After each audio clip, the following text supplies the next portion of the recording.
Picture this: a supersonic fighter jet, Russia's most advanced, most expensive, most carefully guarded piece of military aviation, is parked on a remote airstrip buried over 1,000 miles inside Russian territory. Putin put it there on purpose. He moved it deep into the Ural Mountains, into a region closer to Kazakhstan than it is to the Ukrainian front lines. He moved it because he was afraid. And he had good reason to be afraid, because on April 25th, 2026, Ukraine reached out across that impossible distance and turned Russia's crown jewel of air power into a smoldering wreck. Russia's Su-57s are burning, and with them, Russia's entire narrative about having a world-class fifth-generation stealth fighter has gone up in flames along with the aircraft. If you haven't subscribed to States News yet, now is the perfect time to hit that button and turn on notifications, because what you're about to discover goes far deeper than a single airstrike. This is about the collapse of a myth. It's about a fighter jet that was never what Russia claimed it to be, a military program that lost its most important customer, and a Ukrainian strike capability that has just rewritten the rules of this war. Stay with us. This one is going to leave you stunned. Let's set the scene properly because geography matters enormously here. Chelyabinsk is not a city most people in the West think about. It sits in Russia's southern Ural region, in a remote industrial zone that has been feeding Russia's war machine for years. It's where tanks are built, where armor is forged, where defense manufacturing hums along behind the protective barrier of sheer distance from the front. The Shagol airfield in Chelyabinsk sits approximately 1,700 kilometers, or just over 1,050 miles from Ukraine's borders. To put that in perspective, that is roughly the straight line distance between New York City and Miami, the distance between London and Athens. Russia considered that distance its insurance policy. The Urals themselves and the hundreds of miles of Russian territory in between were the wall that Kiev would never be able to breach. Putin was wrong. On April 25th, 2026, Ukraine's unmanned systems forces executed a strike on the Shagol airfield that has no real precedent in this war. Ukraine's general staff confirmed the details in a statement published on May 1st.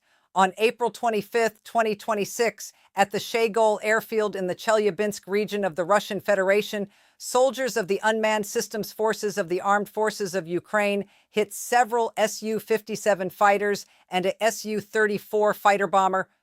The statement was delivered almost casually, no fanfare, no triumphant proclamations, just a matter-of-fact confirmation that Ukraine had reached out and destroyed some of the most valuable aircraft in Russia's arsenal at a distance that military analysts previously considered beyond Ukrainian reach. Robert Magyar Brovdy, the head of Ukraine's Unmanned Systems Forces, followed up on May 1st with a detailed damage assessment backed by verified satellite reconnaissance data.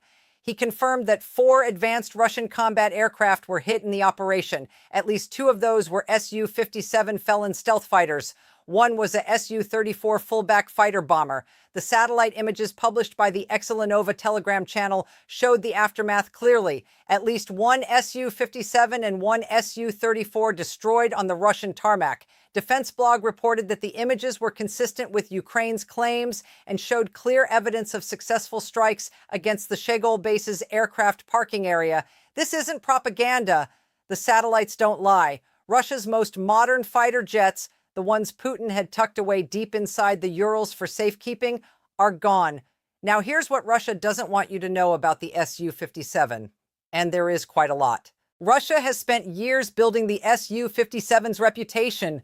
United Aircraft Corporation, Russia's state-owned aerospace giant, has been relentless in its messaging. The Su-57 is Russia's answer to the American F-22 Raptor and the F-35 Lightning II. It is a 5th-generation stealth multi-role fighter capable of engaging air, ground, and sea targets in any weather at any time of day. Russia points to the jet's internal weapons bays, its low observable shaping, its advanced avionics, and its supercruise capability, the ability to sustain supersonic speeds beyond Mach 1.3 without afterburners, as evidence that Russia has arrived at the pinnacle of modern air power. The Su-57's specifications, on paper, are genuinely impressive. As confirmed by Army recognition, the aircraft can carry R-77M active radar-guided missiles for long-range engagements and R-74M2 infrared-guided missiles for close-range combat. It can be loaded with tactical cruise missiles, anti-ship missiles, and guided bombs across its hardpoints with a total munitions load of up to 10,000 kilograms or around 22,000 pounds. Its top speed is rated at Mach 2. First flight was in January 2010. Serial deliveries to the Russian military began in 2020 at a unit cost of between $100 million and $120 million per aircraft, according to figures cited by Bravdi himself. The Su-57 represents one of Russia's most expensive and irreplaceable military investments, and Ukraine just destroyed at least 2 of them in a single night. But here's where it gets interesting, because the Su-57 story is not the story of a brilliant weapon being used brilliantly. It is the story of a weapon that has been feared by its own operator and abandoned by everyone else. Let's start with India. For over a decade, India was Russia's partner in developing what would eventually become the Su-57. The joint program was meant to produce a 5th-generation fighter that could compete with American and Chinese aircraft on the global stage. India would help fund it, help develop it, and ultimately field their own variant.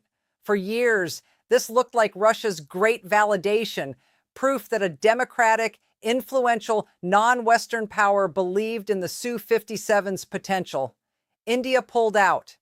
By 2018, after 11 years of joint development, India walked away from the project entirely, formalizing its exit in April of that year. The reasons were damning. The Su-57 did not meet the technological specifications India expected from a 5th-generation fighter. Russia was dragging its feet on technology transfers. Cost-sharing disputes were constant. And critically, India concluded that the aircraft was not going to deliver the stealth performance and competitive edge against Western systems that the joint program had promised. India had spent years and significant money on a jet that, in its estimation, simply wasn't good enough. Russia tried to win India back. By March 2026, those efforts had completely collapsed. Even after Russia offered new engine variants and other sweeteners, India said no. As reported by multiple defense analysts in the lead-up to the Su-57's Chelyabinsk destruction, India had made its position clear. The aircraft still did not meet the standard for a true 5th-generation fighter, and India would rather invest in its own domestically developed AMCA program and pursue a stake in Western 6th-generation fighter projects like the Global Combat Air Program, known as the Tempest, being developed by the United Kingdom, Japan, and Italy. Think about the geopolitical symbolism there. A country that was once Russia's closest aeronautical partner is now trying to get into bed with programs led by Russia's adversaries.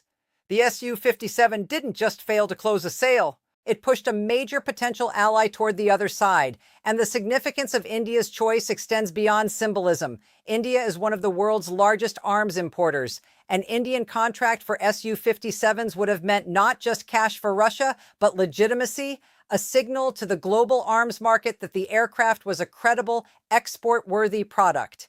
Instead, India is now pursuing the Tempest program alongside the UK, Italy, and Japan, and looking at the FCAS, the Future Combat Air System being developed by France, Germany, and Spain. Both of those programs are led by NATO members or close NATO partners.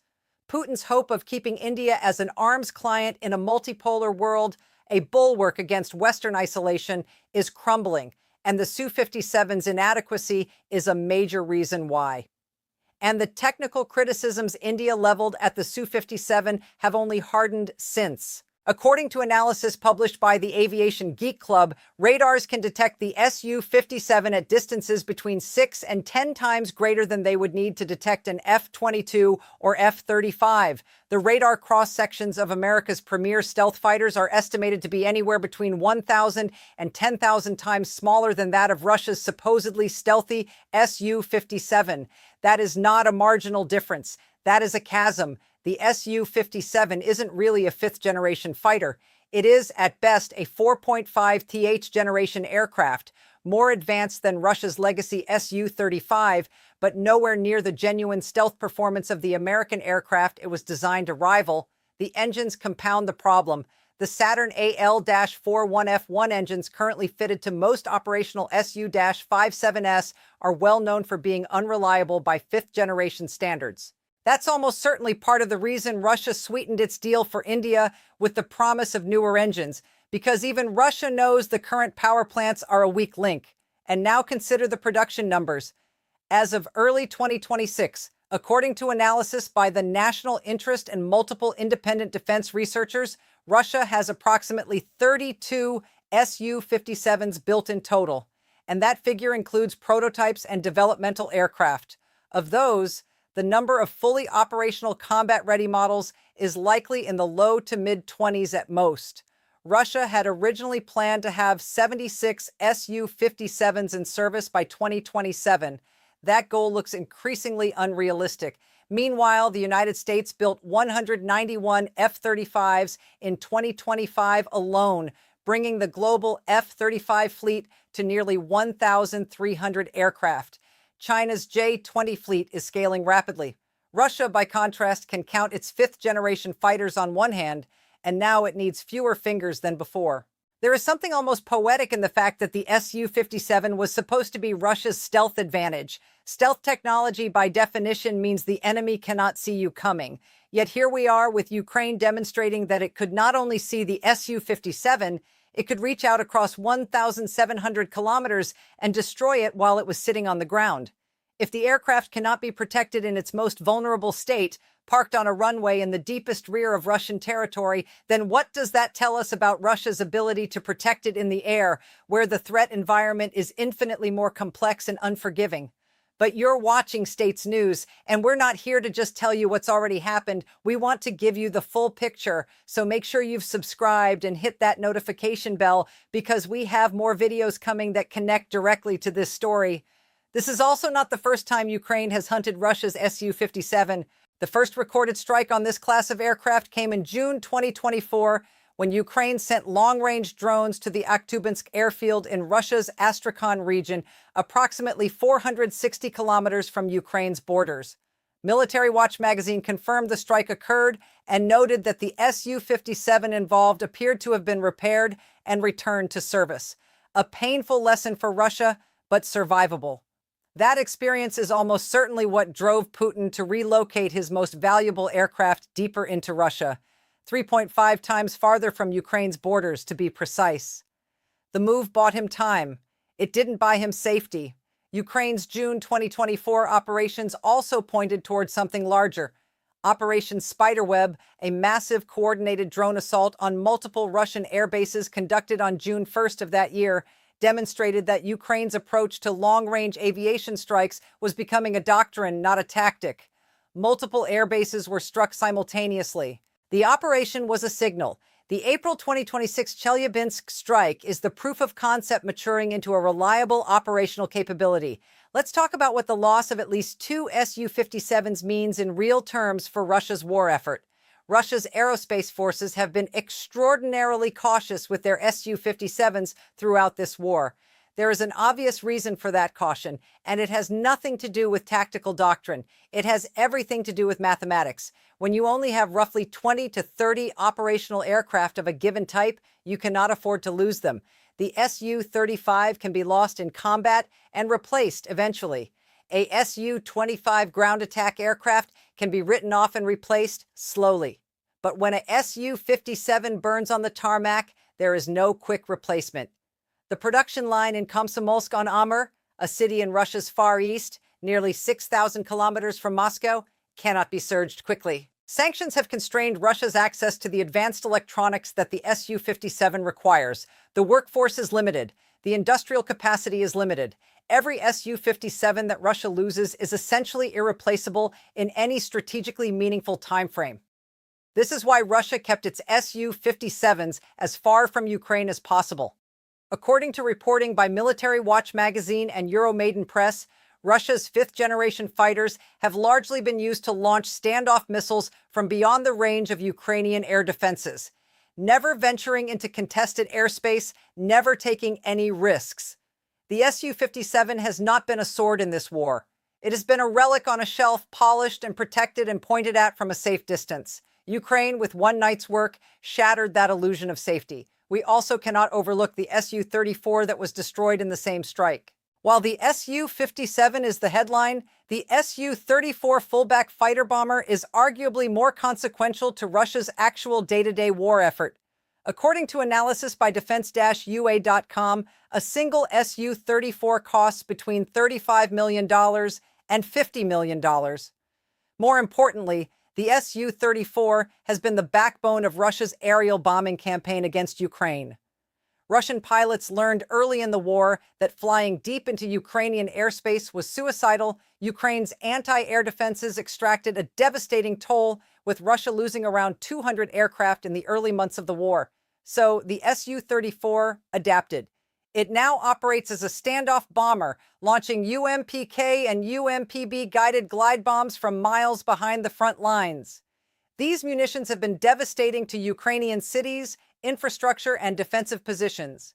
Knocking out one Su-34 means knocking out one more delivery vehicle for that aerial bombardment. That is not a symbolic achievement. That is a direct reduction in Russia's ability to terrorize Ukrainian civilians.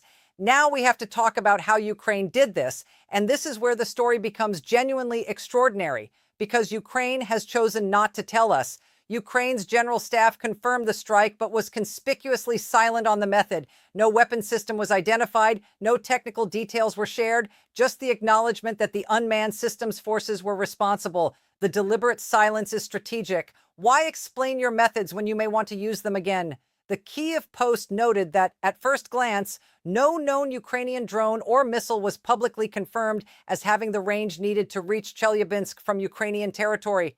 That is 1,700 kilometers, a distance that exceeds the stated effective range of most conventional Ukrainian long-range strike systems, which brings us to the Flamingo.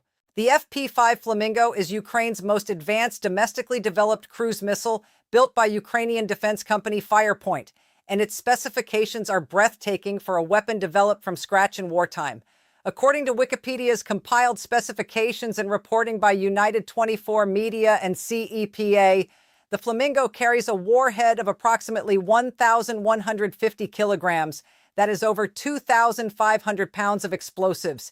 It has a stated operational range of over 3,000 kilometers, or nearly 1,900 miles, which would give it the ability to reach Chelyabinsk with over 1,300 kilometers of range to spare. Its guidance system combines GPS and inertial navigation, with a reported circular error probable of just 14 meters, meaning it can put its enormous warhead within the length of a basketball court of its intended target.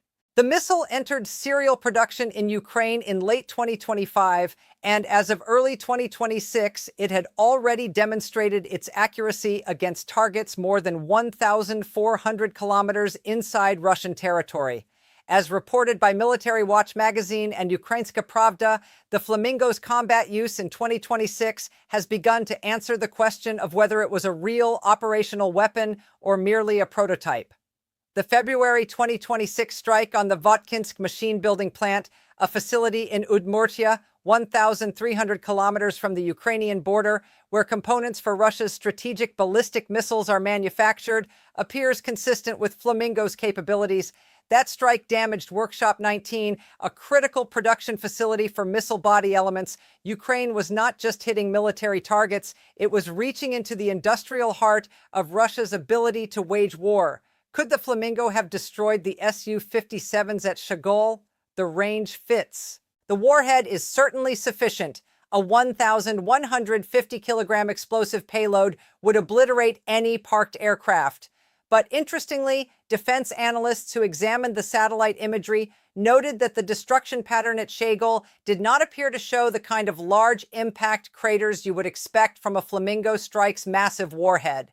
That opens the door to another possibility, one that is arguably more alarming for Putin than a long-range missile strike would be: sabotage. Ukraine has a documented history of using partisan networks inside Russia to conduct precision attacks on military assets. In December 2025, as reported in the original Ukrainian military accounts, partisans working for Ukraine's main directorate of intelligence carried out a meticulously planned operation at the Lipetsk military airfield in southwest Russia. The operation took 2 weeks to plan and successfully destroyed a pair of Su-30 multi-role fighter jets. Russia tried to pass it off as a fire of undetermined origin. Nobody was fooled. If Ukraine's intelligence network has now burrowed deep enough into Russia to place operatives near a base in the Chelyabinsk region, a base that sits in the heart of Russia's Ural industrial zone more than 1,000 miles from the front, then the implications for Putin are staggering. It would mean that no Russian airbase, no matter how remote, no matter how far from the fighting, can be considered secure. Every Russian aircraft park would need to be treated as a potential target. Every aircraft maintenance crew would need to be vetted and re-vetted. Every airfield perimeter would need to be patrolled as if the enemy were already inside the wire. And Putin can't be certain they aren't. There is also a third possibility that deserves attention. Ukraine's general staff specifically attributed the strike to its unmanned systems forces. That phrasing is deliberate. It doesn't refer to missile forces. It refers to the unit responsible for drone operations. If conventional drones lack the range to reach Chelyabinsk from Ukrainian territory, which, based on publicly known systems, they appear to, then one of two things is true. Either Ukraine has a new long-range drone that has not yet been publicly disclosed, or the unmanned systems forces launched drones from inside Russia itself in coordination with ground-based operatives. A short-range drone launched by a saboteur from within striking distance of the Shagol airfield would explain both the attribution to unmanned systems forces and the absence of large impact craters. Small drones packed with explosives and guided by GPS to an aircraft's fuel tank or engine bay do not need a 1,150-kilogram warhead to destroy a parked jet. They need precision and nerve. Ukraine has both. And here, my friends, is where we arrive at the full scope of what this event means for Putin. No matter which version of events is correct, missile strike, sabotage, covert drone operation, or some combination, Putin faces a nightmare. If it was the Flamingo, then Russia's air defense network at one of its most important aviation bases utterly failed to intercept a 1-ton warhead traveling at cruise speed. That failure sends a message to every Russian base commander across the country. Your air defenses may not save you. If it was sabotage, then Ukraine's intelligence apparatus has reached into the Ural Mountains, which means there is no depth, no remoteness, no geographic barrier that can keep Russian assets safe.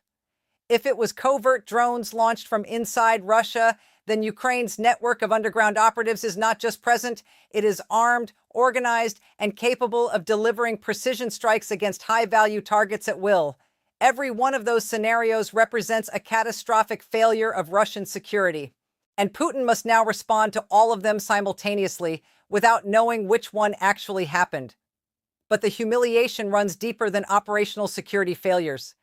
Because the destruction of the Su-57 isn't just a military setback, it is a symbolic annihilation of one of Russia's most cherished propaganda victories. Russia has spent 15 years telling the world that the Su-57 puts it in the same tier as the United States and China in fifth-generation air power. The jet was supposed to be the embodiment of Russia's technological resilience, proof that despite international pressure, despite sanctions, despite the loss of Western partners, Russia could still build a world-class fighter. The Su-57 was Russia's answer to Western skeptics who said the country was falling behind. It was Putin's way of saying, we are still a great military power. Ukraine, with a single night's work, called that bluff. As of 2026, Russia has roughly 32 Su-57s built in total, including prototypes. The operational fleet is estimated at somewhere between 20 and 30 aircraft. The United States, to reiterate, builds nearly 200 F-35s per year. China's J-20 fleet is growing at a pace Russia cannot match. Russia's answer to American fifth-generation air power is a fleet that can now be counted in the low to mid-20s at best, and one that has just demonstrated it cannot protect itself even when hidden over 1,000 miles from the fighting. And beyond the raw numbers lies the deeper irony that Ukraine has exposed. The Su-57 was supposed to be too stealthy, too fast, too advanced for Ukraine to threaten. Instead, it never flew in Ukrainian airspace because Russia was too afraid to risk it. Russia's supposedly world-beating stealth fighters spent the entire war sitting on remote airstrips, kept far from any combat, parked on tarmacs in the frozen Urals, while older, cheaper jets did the actual fighting. That tells you everything about what Russia's military leadership actually thinks of the Su-57's survivability in a contested environment. Ukraine didn't wait for the Su-57 to come to the fight. It brought the fight to the Su-57, and it succeeded. There is one final element to this story that demands attention because it connects to something much larger. The Chelyabinsk strike is not an isolated event. It is part of a systematic and accelerating Ukrainian campaign to take the war directly to Russia's most sensitive military and industrial assets. Throughout 2026, Ukraine has been striking Russian oil infrastructure at a scale and intensity that Russia has found impossible to contain. Energy facilities, refineries, and fuel depots have been targeted across a broad swath of Russia's oil-producing regions. These are not opportunistic attacks. They are a deliberate strategy to drain the economic lifeblood from Putin's war machine, to make paying for this war more and more painful, more and more unsustainable on the home front. We have a dedicated video on Ukraine's campaign against Russian oil infrastructure that goes into the full detail of how that strategy is unfolding. If this video has given you the context to understand what Ukraine is really doing, not just striking targets, but systematically dismantling Russia's ability to wage war, then that video is essential viewing. Check it out. Because the Su-57 story isn't just about fighter jets. It's about the collapse of Russian military invincibility as a concept. It's about a country that overestimated what it had built and underestimated the opponent it chose to fight. It's about a Ukrainian military that has gone from defending its capital in the war's early days to reaching into the heart of Russia's industrial and military infrastructure with growing confidence and growing precision. When Ukraine's general staff announced the Chelyabinsk strike, it ended with two words that should make Putin's blood run cold. More to follow. Nothing Putin holds dear, nothing he considers safe, nothing he has hidden or moved or protected behind distance and air defenses and mountains is beyond Ukraine's reach anymore. The Su-57 was supposed to be Russia's symbol of strength. It turned out to be a symbol of everything that is broken: the inflated claims, the inadequate stealth, the tiny fleet, the absent international partners, the exposed air defenses, and a security apparatus that either cannot or does not protect what Putin values most. The jets are burning in Chelyabinsk. The myth is burning with them. We'll keep you updated as more details emerge from this operation and as Ukraine's long-range campaign continues to evolve. Subscribe to States News so you never miss a video. And if you found this analysis valuable, make sure to share it, because this is the kind of story that the mainstream coverage simply doesn't give the depth it deserves. Thanks for watching.